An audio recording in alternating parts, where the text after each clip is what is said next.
Triomphe Congo TV est une chaîne d'analyse politique, économique, sociale et culturelle.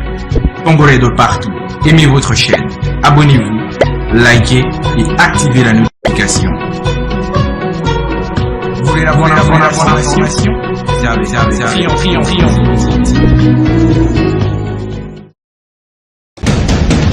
La République démocratique du Congo, c'est le plus grand pays d'Afrique centrale. Un territoire équivalent à plus de 4 fois celui de la France métropolitaine. C'est parti, aimables téléspectateurs de Triomphe Congo Télévision. Vous êtes très nombreux en ce moment où vous êtes en train de nous suivre un peu partout à travers le monde. Vous êtes, que vous soyez aux États-Unis, en France, en Europe, je voulais dire, un peu partout, en Asie, au Vietnam, surtout au Vietnam, là, c'est vraiment un acquis pour nous parce qu'il y a beaucoup de nos téléspectateurs qui nous suivent là-bas. Et nous parlons aussi de l'Afrique, en Côte d'Ivoire, au Gabon, un peu partout en République démocratique du Congo. Nous vous disons bonjour ou bonsoir. Ça dépend de l'heure à laquelle vous êtes en train de nous suivre. Qu'est-ce qui se passe au niveau de la République démocratique du Congo, toujours de l'actualité dans Kilashi Kumambo? Le parti politique de Délice Sanga, vous connaissez bien, ça s'appelle Envol, qui essaie de bouger depuis quelque temps. Il y a vraiment des changements solides au sein des partis là que nous ne comprenons pas. Qu'est-ce qui se passe? Pourquoi l'autorité morale, l'honorable Délice Sanga, met tout un bouleversement au sein de son parti? Il change de gauche, il change à droite. Avec quel objectif? Pourquoi il fait ça et quelles sont les stratégies qui sont mises en place? La réponse à toutes ces questions, c'est ici dans cette émission Kilashi Kumambo, à laquelle j'ai le plaisir de vous la présenter aujourd'hui. Avant d'en arriver à tout cela, aimables téléspectateurs, je vous demande une seule chose, de vous abonner sur votre chaîne. Abonnez-vous massivement, partagez nos vidéos, likez nos vidéos et surtout n'oubliez pas de laisser des commentaires, parce que ces commentaires peuvent nous aider de connaître la manière avec laquelle nous sommes en train d'évoluer dans cette chaîne qui est un média en ligne. Et surtout, nous sommes très fiers de vous, le fait qu'on a atteint le cap des 10 000 abonnés. Alors là, j'espère que d'ici la fin de cette semaine, nous allons atteindre 15 000 abonnés, après 20 000 abonnés, et ainsi de suite. Nous sommes toujours près de vous, aimables téléspectateurs. Alors, je vous le disais tout à l'heure dans les titres, ça bouge dans les Haut-Katanga, ça bouge au sein du parti Envol de l'honorable Délice Sanga.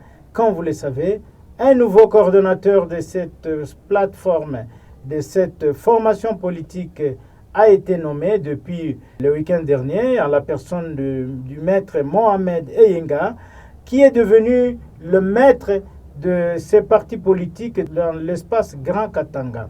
Alors, pourquoi il y a eu ces nominations? Quel est l'objectif mené par le parti Envol en ces derniers temps par rapport à la situation politique actuelle? Et pourquoi Maître Mohamed Eyenga a été choisi pour diriger la coordination de ces partis politiques? Suivez ces duplex que votre rédaction a réalisé avec cet acteur politique, pas les moindres, au niveau de l'espace Grand Katanga. Et nous allons nous retrouver tout juste après. Maître Mohamed Eyenga, bonjour. Bonjour aux honorables auditeurs de la radio Triomphe Congo FM. Oui, maître, vous êtes à Lubumbashi, comme nous venons d'expliquer à nos téléspectateurs. Nous venons d'apprendre que vous avez été nommé comme coordonnateur provincial de ces partis politiques au niveau du Katanga. Qu'est-ce que cela signifie, maître?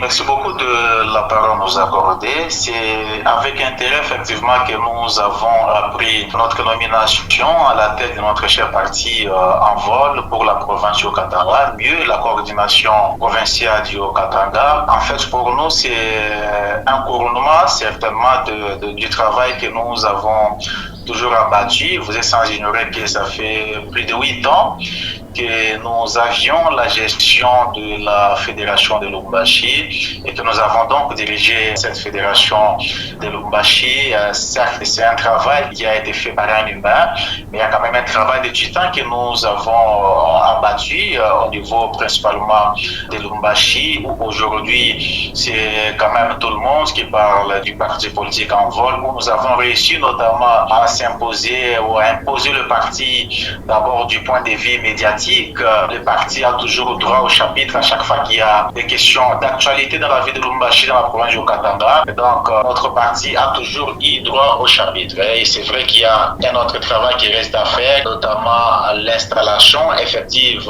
du parti, non seulement à Lubumbashi, mais aussi dans d'autres agglomérations qui constituent ce que nous appelons la province du Haut-Katanga, mieux la coordination provinciale du Haut-Katanga. Donc, ce que cela signifie, c'est comme je viens de le dire, une certaine reconnaissance du travail que nous avons toujours abattu parce que, comme vous le savez, être nommé comme étant coordonnateur provincial, c'est pas une mince affaire. Donc, certainement, l'autorité qui a pris ces décisions a pris suffisamment le temps de pouvoir y réfléchir. Et comme vous le savez, en politique, on tient compte non seulement de l'aspect compétence, mais aussi de l'aspect confiance. Donc, il y a l'aspect compétence et l'aspect confiance. Je pense que ces deux éléments ont, dans une certaine mesure, joué en notre faveur pour que nous puissions bénéficier de la confiance placée à notre modeste personne par l'autorité qui n'est rien d'autre que l'honorable Délaissé Sanga. Nous profitons d'ailleurs de votre micro pour présenter nos sincères remerciements et une loyauté renouvelée envers l'excellence Délaissé Sanga. Voilà, maître, vous dites bien que vous avez été il y a peu comme fédéral, hein, vous gérez la fédération de Envol au niveau du Katanga, mais dites-nous quels sont les travaux ou la mission offerte au nouveau coordonnateur de Envol par rapport à la tâche qu'il avait avant.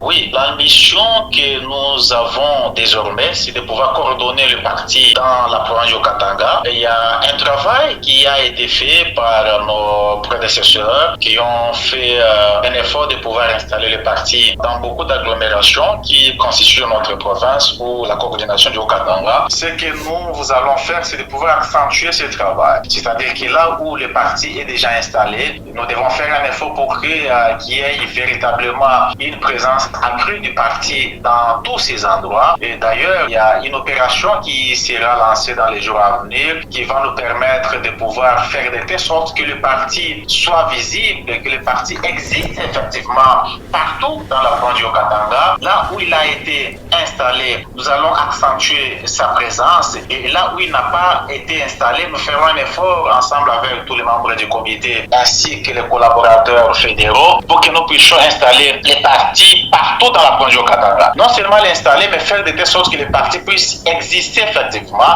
que le parti vive effectivement pour l'intérêt de la population. Donc c'est ça le travail que nous allons faire. C'est pas une mince affaire, c'est vrai. Comme je viens de le dire, que les défis sont innombrables, mais je pense que l'espoir est aussi considérable dans la mesure où nous allons mettre cela sur papier et que nous allons faire une étude minutieuse qui nous permettra de pouvoir faire de telle sorte que le parti vive effectivement, que le parti existe effectivement dans tous les points et recoins de la province du Katanga.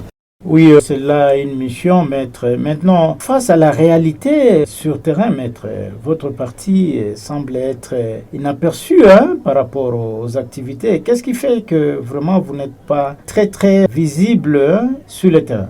Oui, comme je viens de le dire, c'est à peine que nous venons d'être nommés. Nous allons faire une étude qui consistera à pouvoir identifier les causes qui ont fait à ce que, bien que dans certains endroits le parti a été installé, mais il n'a pas été très visible comme à l'instar d'autres partis politiques. Donc là aussi, il faudrait faire la part des choses. Il y a des partis qui ont l'impression d'être très visibles, c'est des partis qui sont au pouvoir et dont leurs membres travaillent dans tous les coins de la province. Et c'est des gens qui travaillent pour le compte de ces partis-là. C'est pour cette raison qu'ils font un effort pour que leurs partis donnent l'impression d'être visibles. Donc, c'est des partis qui sont visibles, mais qui ne sont pas acceptés par la population au Katangaise. Donc, nous allons identifier ces causes qui font à ce que là où le parti a été installé, il n'est pas très dynamique. Nous allons redynamiser le parti pour assurer sa présence considérable. Mais là où le parti n'a pas été installé, nous sommes un parti de l'opposition, nous allons faire un effort pour qu'il y ait des moyens qui seront mis en place, des moyens humains humains, des moyens financiers et logistiques qui feront de telle sorte que nous puissions relever les défis là où nous n'avons pas été, nous, c'est-à-dire que nos prédécesseurs n'ont pas été en mesure de pouvoir faire un travail de titan de ce point de vue.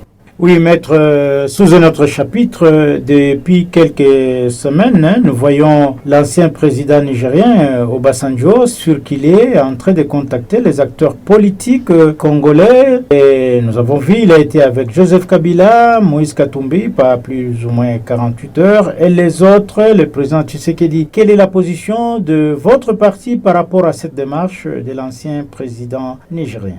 Bon, je pense que toute démarche qui vise justement à pouvoir trouver une voie de sortie par rapport à la crise dont notre pays est victime, principalement dans la partie orientale, elle est salutaire. C'est vrai qu'il y a plusieurs initiatives au niveau sous-régional et régional, ainsi qu'au niveau international, qui tendent justement à pouvoir trouver une solution à cette crise. Donc nous ne pouvons que saluer parce que nous autres, nous l'avons toujours dit que les Congolais doivent se parler.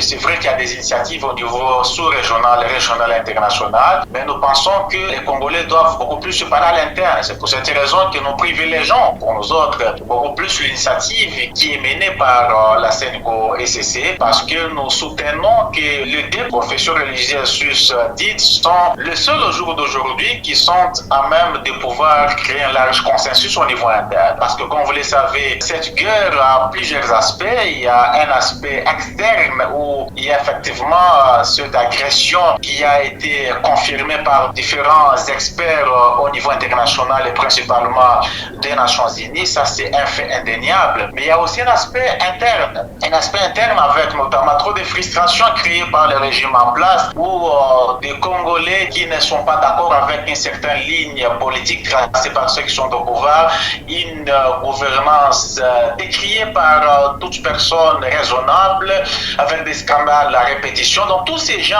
qui critiquent les régimes ont été malheureusement taxés comme étant des étrangers, comme étant des Rwandais, comme étant des collaborateurs, des complices de ceux qui nous agressent. Et toutes ces frustrations créées par le régime ont donné un coup de poignard à la cohésion nationale. Donc à l'interne, il y a des sérieux problèmes. Il faudrait qu'au-delà du fait qu'il y a des initiatives menées au niveau sous-régional, régional, international que nous saluons, il y a aussi un travail qui doit se faire à l'interne, question de pouvoir créer un large consensus. Pour le moment, ceux qui sont à même de pouvoir le faire, c'est beaucoup plus les deux confessions religieuses. C'est pour cette raison que nous encourageons aussi le travail qui a été initié par nos pasteurs de deux confessions religieuses, que ce travail continue et que les acteurs politiques puissent parler. Mais malheureusement, vous allez comprendre que non seulement, au-delà du fait que le régime nous a laissé entendre à travers les conseils spéciaux du chef de l'État que les chefs voulaient consulter tout le monde.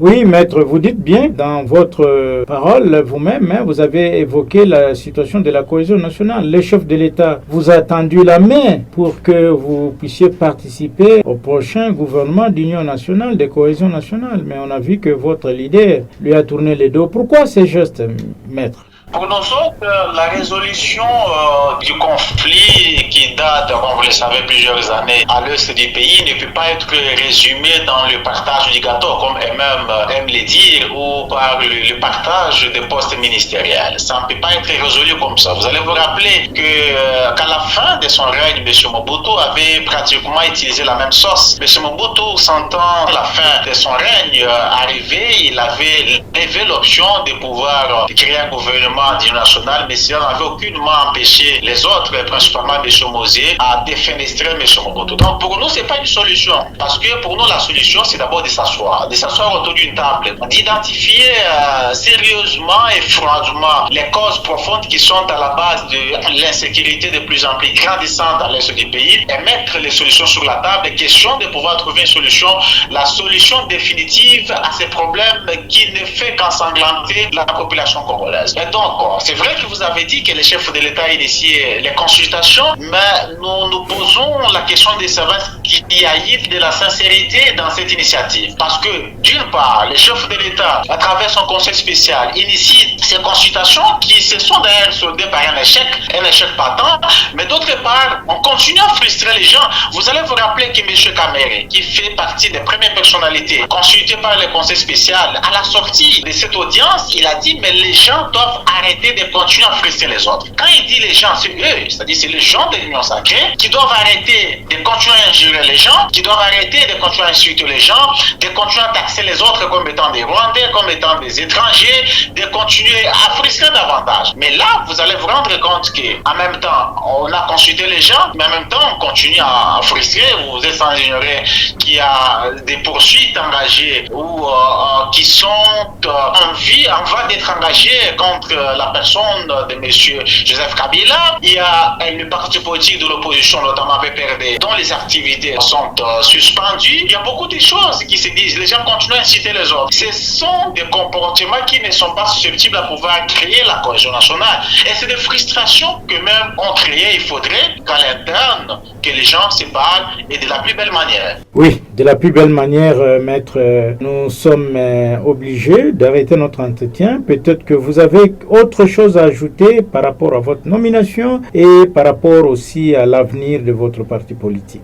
Par rapport à ma nomination, comme je l'ai dit tantôt, donc je suis reconnaissant envers mon président qui m'a fait confiance et je suis convaincu qu'ensemble avec tous les membres de mon comité, de mon équipe, nous allons faire le nécessaire possible pour que nous soyons à même de pouvoir relever les innombrables défis auxquels notre parti politique et principalement dans la coordination du Haut-Katanga est confronté. Il y a plusieurs défis, mais nous allons mettre toutes les batteries en marche pour que les partis puissent rayonner davantage, que les partis puissent s'imposer davantage, que les partis soient installés davantage. Là où on ne parlait pas de notre parti, que les gens puissent désormais parler de la plus belle manière, pas dans la violence comme dans d'autres partis, mais de la plus belle manière dans notre parti, et que dans les 3, 4, 5 ans, que notre parti fasse effectivement partie de ces formations, de ces 5 premières formations politiques qui vont s'imposer dans l'échiquier politique du Haut-Katanga.